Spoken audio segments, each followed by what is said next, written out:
आज हमारे पास इतिहास, भूगोल और अर्थशास्त्र को एक साथ पिरोने वाला एक बड़ा ही दिलचस्प विषय है और ये हमें एक बहुत जरूरी सवाल पूछने पर मजबूर करता है। हमारी ये जो दुनिया है, ये इतनी आपस में जुड़ी हुई कैसे बनी?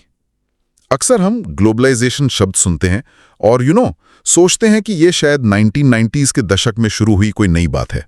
पर क्या ये सच है? यही तो सबसे बड़ा भ्रम है।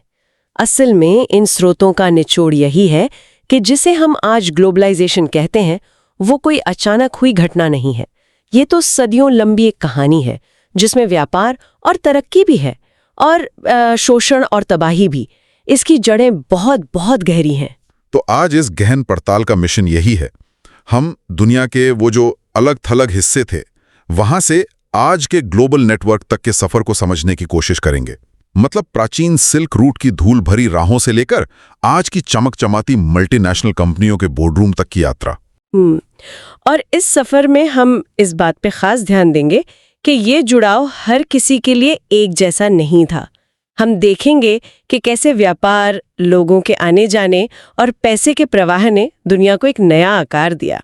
लेकिन साथ ही हम उस स्याह हकीकत को भी समझेंगे कि इस पूरी इमारत की नींव में कहीं ना कहीं उपनिवेशवाद का दर्द और शोषण छिपा हुआ है। ठीक है, तो फिर इस लंबी और काफी उलझी हुई कहानी को समझने के लिए शुरू कहाँ से करें? स्रोतों में इसे कुछ हिस्सों में बांटा गया है ना? हाँ, इसे समझने का सबसे अच्छा तरीका है इसे 4 बड़े युगों में देखना। सबसे पहले आता है प्री मॉडर्न यानी आधुनिक काल से भी पहले का दौर। सोचिए, जब दुनिया में हवाई जहाज या इंटरनेट नहीं थे, तब भी दुनिया जुड़ी हुई थी। सिल्क रूट के जरिए, सही कहा ना? मुझे हमेशा लगता था कि इसका मतलब सिर्फ चीन से रेशम का व्यापार होता होगा। रेशम तो बस एक छोटा सा हिस्सा था। सिल्क रूट सिर्फ सामान के रास्ते नहीं थे, वो विचारों के हाईवे थे। इन्हीं रास्तों से मसाले, मिट्टी के बर्तन, कीमती पत्थर एक महाद्वीप से दूसरे तक जाते थे। अच्छा। पर उससे भी ज्यादा जरूरी चीजें थी ज्ञान, नए विचार और धर्म। जैसे बौद्ध धर्म का भारत से निकलकर पूरे एशिया में फैलना, वो सिल्क रूट के बिना संभव ही नहीं था। तो ये एक सांस्कृतिक और बौद्धिक जुड़ाव था। बिल्कुल। और हाँ, इसका एक दूसरा पहलू भी था। बीमारियां भी इन्हीं रास्तों से फैली। अच्छा, तो यहाँ से असली तूफान शुरू होता है। 19वीं सदी यानी 1815 से 1914 का दौर। स्रोत बताते हैं कि यहाँ से चीजें बहुत तेजी से बदलती हैं। बहुत तेजी से। इस दौर में 3 बड़ी चीजें हुई। एक तो औद्योगिक क्रांति, जिसने उत्पादन का पैमाना ही बदल दिया। दूसरा, यूरोप में अफ्रीका को आपस में बांटने की होड़ लग गई। और तीसरा, जो शायद सबसे चौंकाने वाला है, वो था लोगों का पलायन। हाँ, मैंने ये आंकड़ा पढ़ा और मैं सच में हैरान रह गया। लगभग 5 करोड़ लोग काम की तलाश में यूरोप छोड़कर अमेरिका और ऑस्ट्रेलिया चले गए। ये तो आज के हिसाब से भी बहुत बड़ा नंबर है। बिल्कुल। ये कल्पना करना भी मुश्किल है कि उस समय इतने बड़े पैमाने पर लोग अपना देश छोड़कर दूसरी जगह जा रहे थे। सही बात है। और ये भी दिखाता है कि दुनिया कितनी तेजी से सिकुड़ रही थी। भाप के इंजन वाले जहाज, रेलवे, टेलीग्राफ, इन सब ने इस पलायन और व्यापार को संभव बनाया। दूरियां कम हो रही थीं, लेकिन जैसा कि हम आगे देखेंगे, ये जुड़ाव सबके लिए फायदेमंद नहीं था। हाँ, ये समझ आता है कि तकनीक चीजों को जोड़ रही थी, लेकिन क्या ये जुड़ाव हमेशा बना रहा? मुझे लगता है 2 विश्व युद्धों ने तो इस पूरी प्रक्रिया को रोक दिया होगा या शायद दशकों पीछे धकेल दिया होगा। आपने बिल्कुल सही नस पकड़ी है। विश्व युद्धों के बीच का समय यानी लगभग 1914 से 1945 तक एक बहुत ही उथल-पुथल वाला दौर था। इसमें एक अजीब सा विरोधाभास है। कैसा विरोधाभास? एक तरफ हेनरी फोर्ड की असेंबली लाइन जैसी तकनीक से बड़े पैमाने पर उत्पादन शुरू हुआ। कारें और दूसरे सामान आम लोगों की पहुंच में आने लगे। लेकिन दूसरी तरफ 1929 की महामंदी, द ग्रेट डिप्रेशन, ने सब कुछ तबाह कर दिया। पूरी वैश्विक अर्थव्यवस्था घुटनों पर आ गई। विश्व व्यापार 60% तक गिर गया। देशों ने एक दूसरे से व्यापार करने के बजाय अपने दरवाजे बंद कर लिए और सिर्फ अपने देश में बने सामान को बढ़ावा देने लगे, जिसे हम संरक्षणवाद कहते हैं। तो ग्लोबलाइजेशन की प्रक्रिया लगभग थम सी गई थी। बिल्कुल। ये बात मुझे हैरान करती है। 2 विश्व युद्ध और एक महामंदी के बाद दुनिया के देश एक दूसरे पर दोबारा भरोसा करने के लिए तैयार कैसे हो गए? मतलब IMF और वर्ल्ड बैंक जैसी संस्थाएं बनाने के लिए आम सहमति बनाना तो लगभग नामुमकिन सा लगता है। ये एक बहुत बड़ा सवाल था उस समय, और इसी का जवाब है हमारा चौथा युग, पोस्ट वॉर एरा यानी युद्ध के बाद का दौर। दुनिया के नेताओं ने ये समझ लिया था कि अगर अर्थव्यवस्था को दोबारा नहीं जोड़ा गया तो एक और विश्व युद्ध हो सकता है। इसलिए 1944 में ब्रेटन वुड्स समझौते के तहत IMF और वर्ल्ड बैंक जैसी संस्थाएं बनाई गई। अच्छा। इनका मुख्य उद्देश्य था वैश्विक अर्थव्यवस्था में स्थिरता लाना और ये सुनिश्चित करना कि 1929 जैसी महामंदी दोबारा कभी ना आए।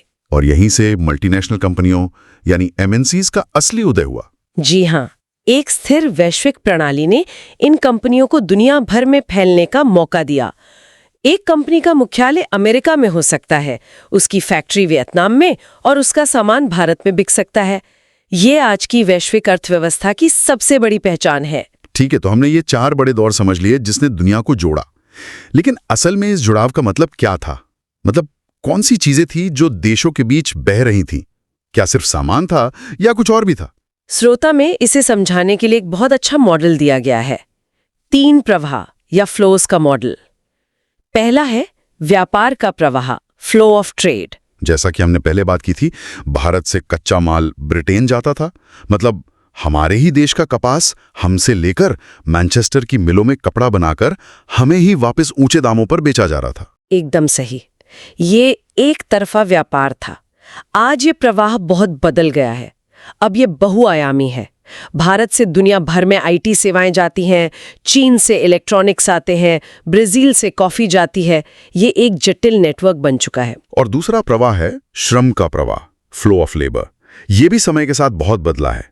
19वीं सदी में ये गिरमिटिया मजदूरी के रूप में था।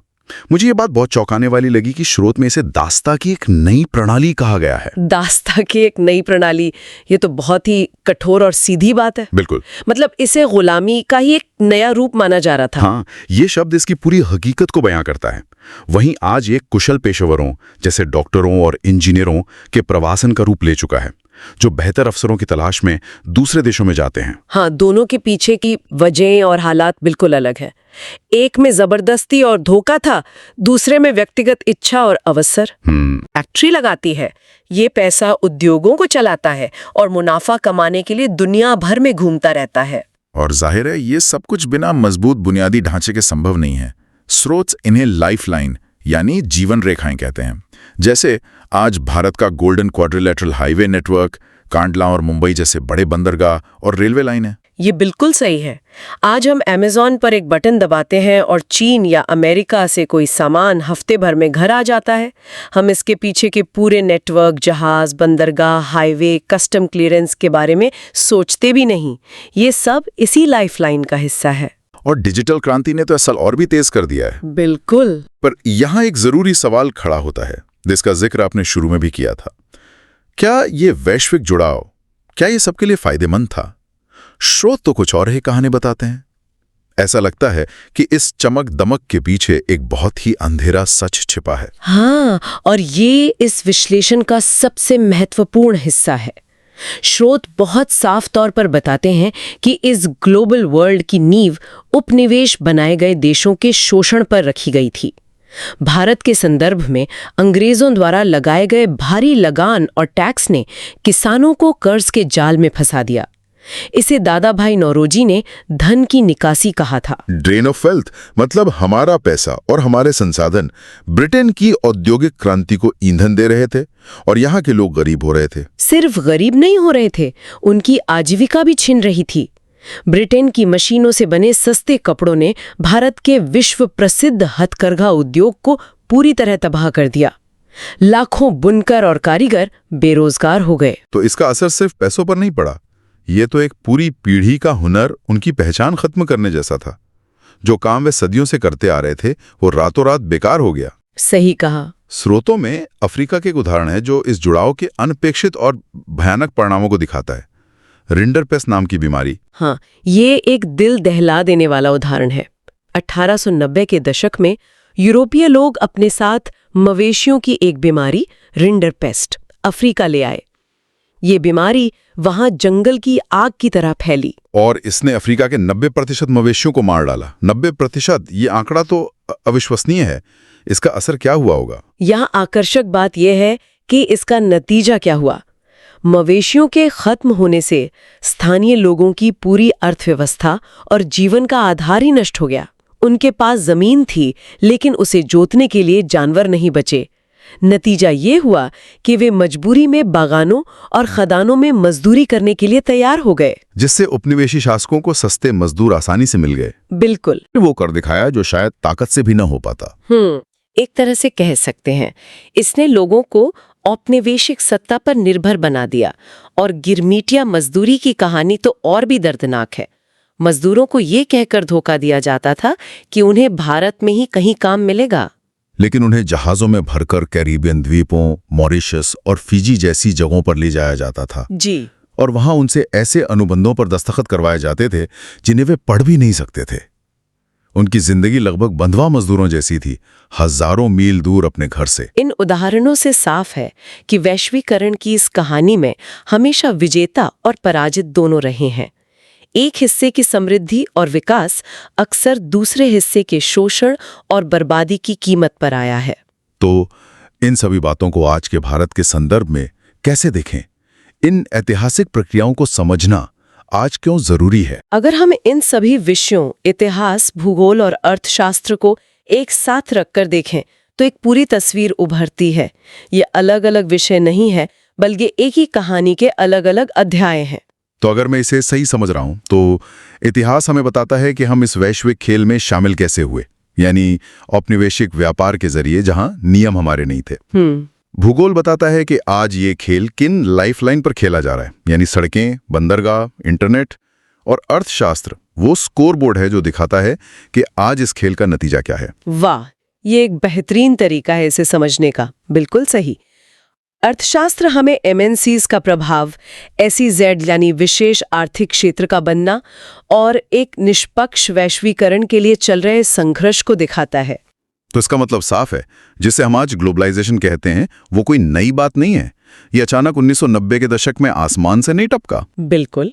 स्रोतों का सबसे बड़ा निष्कर्ष यही है, वैश्वीकरण कोई स्विच नहीं है जिसे 1991 में ऑन किया गया। ये सदियों से बहती एक नदी है जिसकी धारा कभी तेज हुई, कभी धीमी, और जिसकी जड़ें व्यापार, प्रवासन और दुर्भाग्य से विजय और कब्जे में है। आज हम जिस रूप में से देख रहे हैं वो बस इसका सबसे नया संस्करण है। बिल्कुल। तो आज हमने सिल्क रूट से लेकर MNCs तक का एक लंबा और पेचीदा सफर तय किया। हमने देखा कि कैसे व्यापार, श्रम और पूंजी के 3 प्रवाहों ने दुनिया को जोड़ा और कैसे भूगोल की लाइफलाइन ने इस जुड़ाव को मुमकिन बनाया। लेकिन हमने ये भी समझा कि इस कहानी का एक स्याह पक्ष भी है, जिसमें उपनिवेशवाद का गहरा और विनाशकारी प्रभाव शामिल है। ये पूरा विश्लेषण एक बहुत जरूरी सवाल हमारे सामने छोड़ जाता है। स्रोत में निष्पक्ष वैश्वीकरण यानी फेयर ग्लोबलाइजेशन की बात की गई है, लेकिन आज की चर्चा और इतिहास को देखने के बाद हमें ये सोचना होगा, क्या निष्पक्ष वैश्वीकरण जैसी कोई चीज सच में हो भी सकती है, या फिर इस सिस्टम में हमेशा से ही एक विजेता और एक पराजित होता आया है, बस उनके चेहरे, तरीके और नियम बदल जाते हैं। क्या आज के व्यापार समझौते और अंतर्राष्ट्रीय निवेश उसी पुराने असंतुलन को एक नए रूप में आगे नहीं बढ़ा रहे? आज के समय में सिर्फ रिज्यूमे बनाना काफी नहीं है। जरूरी है कि लोग आपको समझें, आपकी स्किल्स को जाने और आपकी कहानी सुने। आज सोशल मीडिया पर जो दिखता है वही बिकता है। इसीलिए हम लाए हैं रिज्यूम एक्सप्लेनेशन वीडियो सर्विस, जहां आपका रिज्यूम प्रोफेशनल तरीके से और आसान भाषा में समझाया जाता है। इससे बनती है आपकी करियर रेपुटेशन और मजबूत होती है आपकी सोशल रेपुटेशन। जब आप अपना रिज्यूम वीडियो सोशल मीडिया पर शेयर करते हैं तो लोग आपको सिर्फ नाम से नहीं, आपकी काबिलियत से पहचानते हैं। एक रिज्यूम, एक वीडियो, कई मौके, रिज्यूम एक्सप्लेनेशन वीडियो, क्योंकि आपकी पहचान मायने रखती है।